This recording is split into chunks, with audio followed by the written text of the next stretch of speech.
My dear students, in the last class we discussed the main important topics relating to second chapter. The topics are topics where what is indifference curve and what are the characteristics of indifference curve. Now, after discussion the concept of indifference curve, there is another concept relating to indifference curve, such as indifference map.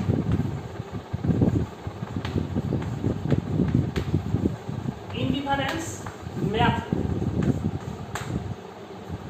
Indifference map can be defined as the locus of combination of different types of indifference curve. Means a family of indifference curve is known as indifference map. Again, I repeat this definition: the family of or a group of number of indifference curve is togetherly known as indifference map. The concept of indifference map can be diagrammatically shown as follows.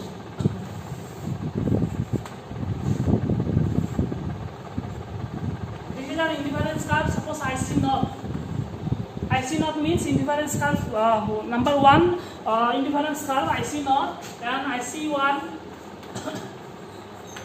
and IC2. And this is good 1, this is good 2, and this is good 1. Means when there is one indifference curve, then this is known as simply indifference curve. But when there are more than one indifference curve, then this is known as indifference map. Therefore, the family of different types of indifference curve is known as indifference map. ছাত্র-ছাত্রীসকল নিরপেক্ষ রেখার সংজ্ঞা আৰু নিৰপেক্ষ ৰেখাৰ বৈশিষ্ট্য আলোচনা কৰাৰ পিছত আৰু এটা খুব ইম্পৰ্টেন্ট বিষয় আছে নিৰপেক্ষ ৰেখাৰ লগত জড়িত, যাক আমি অসমীয়া ইংলিছত ইন্ডিফাৰেন্স ম্যাপ বুলি কওঁ আৰু অসমীয়াত ইয়াক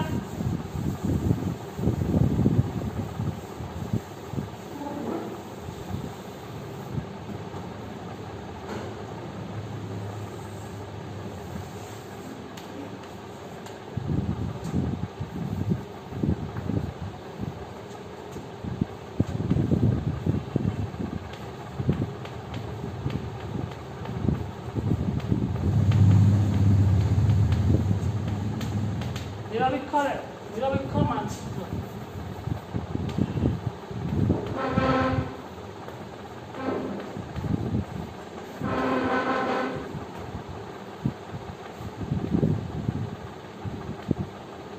নিৰপেক্ষ মানচিত্ৰ বুলি কয়। নিৰপেক্ষ মানচিত্ৰ মানে কি জানে, যে যেতিয়া এটা চিত্ৰত এটা নিৰপেক্ষ ৰেখা থাকে তেতিয়া তাক আমি সিম্পলি নিৰপেক্ষ ৰেখা বুলি জানো, কিন্তু এডালতকৈ যেতিয়া বেছি কৰি নিৰপেক্ষ ৰেখা থাকে তাকে একদম সহজ আৰু সাধাৰণ ভাষাত নিৰপেক্ষ মানচিত্ৰ বুলি কয়। অৰ্থাৎ এডালতকৈ অধিক নিৰপেক্ষ এটা চিত্ৰত এডালতকৈ অধিক নিৰপেক্ষ ৰেখা থাকিলে তাক নিৰপেক্ষ মানচিত্ৰ বুলি কোৱা হয়। এই নিৰপেক্ষ মানচিত্ৰৰ ধাৰণাটো বুজিবৰ কাৰণে আমি এই চিত্ৰটো সহায় লৈছোঁ। এটা ধৰি লোৱা IC নট, এডাল প্ৰথম নিৰপেক্ষ ৰেখা, আৰু এইডাল দ্বিতীয় নিৰপেক্ষ ৰেখা, আৰু এইডাল তৃতীয় নিৰপেক্ষ ৰেখা IC2। এতিয়া 1 নং দ্ৰব্য আৰু 2 নং দ্ৰব্য।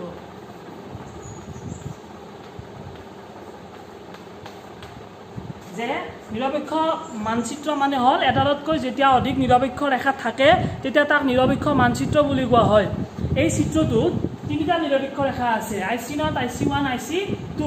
ইয়াৰে নিৰপেক্ষ মানচিত্ৰত একেবাৰে তলত থকা নিৰপেক্ষ ৰেখা এডালে উপভোক্তাক সৰ্বনিম্ন সন্তুষ্টি প্ৰদান কৰে, আৰু একদম একেবাৰে ওপৰত থকা নিৰপেক্ষ ৰেখা এডালে উপভোক্তা এজনক সৰ্বাধিক সন্তুষ্টি প্ৰদান কৰে। যে একেবাৰে তলত থকা নিৰপেক্ষ ৰেখা এডালে সৰ্বনিম্ন সন্তুষ্টি প্ৰদান কৰে, আৰু একেবাৰে ওপৰত থকা নিৰপেক্ষ ৰেখা এডালে সৰ্বাধিক সন্তুষ্টি প্ৰদান কৰে।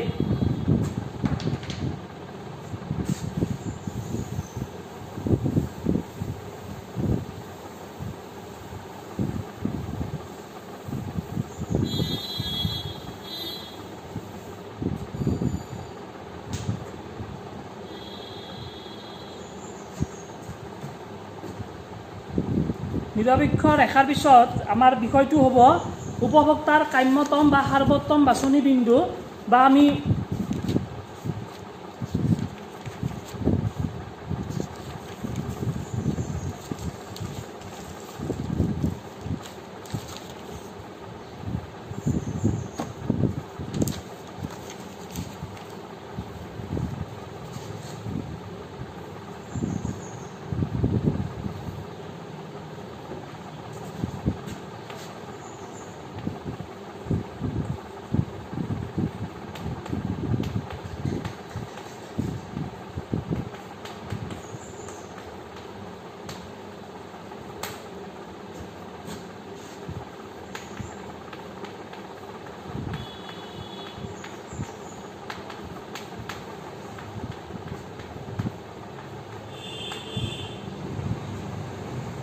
there is another important topic which is known as consumer's equilibrium or consumer's equilibrium or optimum level of equilibrium for a consumer.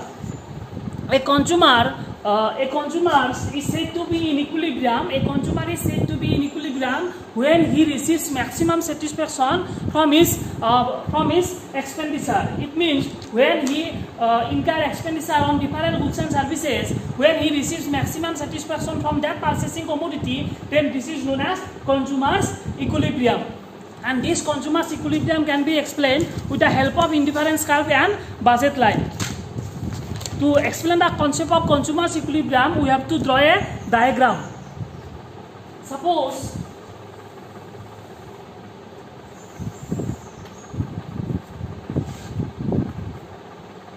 this is a budget line, AB budget line.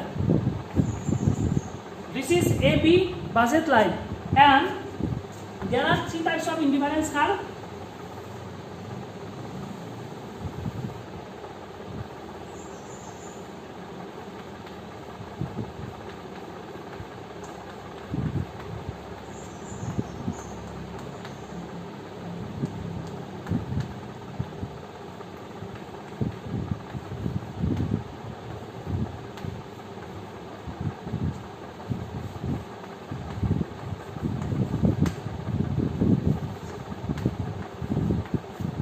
Already we discussed the concept of consumers. We discussed the concept of consumer budget, and we discussed the concept of indifference curve. Now the combination of consumer's budget and indifference curve can be represented to explain the concept of consumer equilibrium.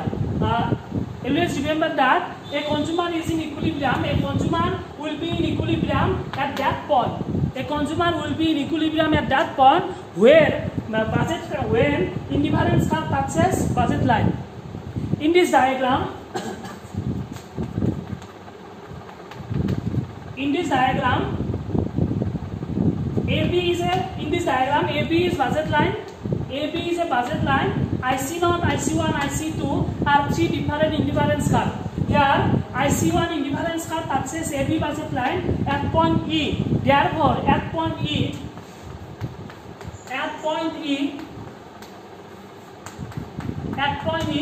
consumer is in equilibrium. Consumer is in equilibrium. Again, I repeat this concept. At that point where an indifference curve touches a budget line is known as consumer's equilibrium point. Here in this diagram, E is known as consumer's equilibrium point. At this point, an indifference curve IC1 intersects or touches AB budget line. Suppose there are also two points, E1 and E2, and these points also on the AB budget line, but these two points E1 or E2 cannot be regarded as consumer's equilibrium point, because this point also lies, this E1 and E2 point also lies on the lower indifference curve, and on a lower indifference curve any point cannot give higher level of satisfaction rather among this IC1 and IC2. Therefore, IC1 is that indifference curve which touches the budget line and satisfies the condition of consumer equilibrium. At this equilibrium point, marginal rate of substitution, MRS, marginal rate of substitutions means that rate which represents the rate of sacrifice of one commodity to increase to reduce the another commodity. At that point, the price ratio of two commodities is always equal.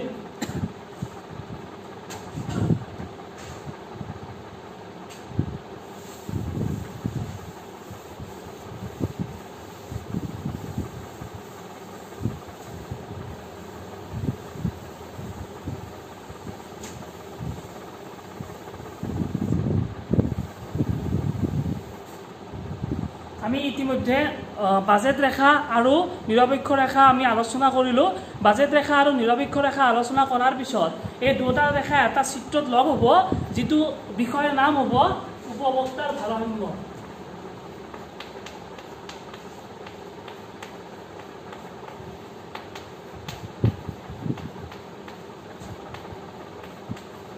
উপভোক্তাৰ ভাৰসাম্য মানে সৰ্বাধিক সন্তুষ্টি লাভ কৰা বা উপভোক্তাৰ সৰ্বোত্তম বাছনি বিন্দু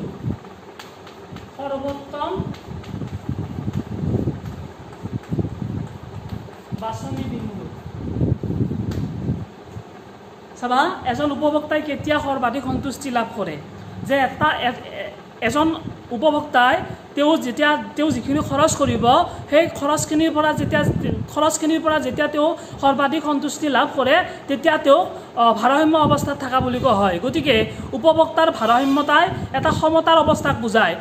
এজন উপভোক্তাই তেওঁ যিখিনি বিভিন্ন দ্ৰব্য আৰু সামগ্ৰীত ব্যয় কৰিব এই ব্যয়বিলাকৰ পৰা তেওঁ যিমানখিনি সন্তুষ্টি লাভ কৰিব সেই সন্তুষ্টিখিনি লাভ কৰাৰ পিছত তেওঁ ভাৰসাম্য অৱস্থাত থকা বুলি কোৱা হয়। আৰু এই উপভোক্তাৰ ভাৰসাম্যতাৰ ধাৰণাটো বুজাবলৈ আমি নিৰপেক্ষ ৰেখা আৰু বাজেট ৰেখাক ব্যৱহাৰ কৰিব পাৰোঁ। মনত ৰাখিবা নিৰপেক্ষ ৰেখাই যেতিয়া বাজেট ৰেখাৰ বিন্দু এটাত স্পৰ্শ কৰিব বাজেট ৰেখাৰ বিন্দু এটাত যেতিয়া নিৰপেক্ষ ৰেখাই স্পৰ্শ কৰিব তেতিয়া সেই বিন্দুটোত উপভোক্তা এজনে ভাৰসাম্য অৱস্থাত থকা বুলি কোৱা হয়। এই চিত্ৰটোত চাবা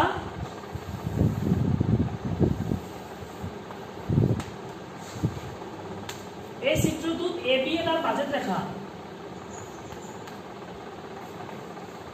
এই চিত্ৰটোত AB এডাল বাজেট ৰেখা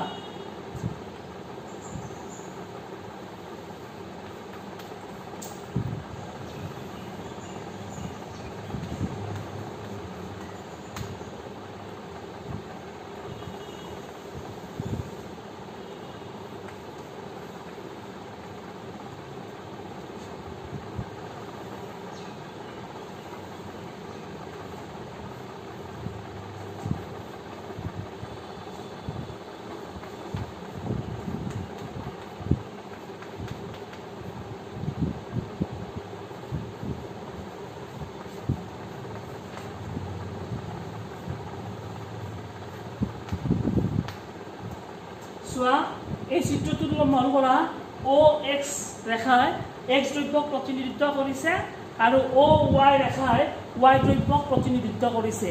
এই চিত্ৰটোৰ AB এডাল বাজেট ৰেখা ইয়াত AB হৈছে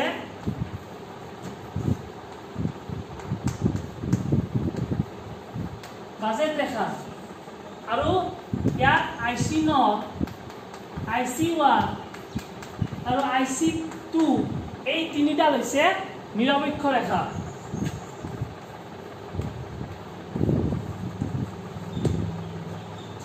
ইয়াৰ IC1 নিৰপেক্ষ ৰেখাডালে AB বাজেট ৰেখাডালক E পইণ্টত স্পৰ্শ কৰিছে যাৰ কাৰণে ই হৈছে ভাৰসাম্য বিন্দু বা সৰ্বোত্তম বাছনি বিন্দু। তাৰমানে কি বুজিলো যে নিৰপেক্ষ ৰেখাডালে যেতিয়া বাজেট ৰেখাক স্পৰ্শ কৰিব তেতিয়া সেই বিন্দুটোত মানে এজন উপভোক্তাই ভাৰসাম্য অৱস্থাত থকা বুলি কোৱা হয়।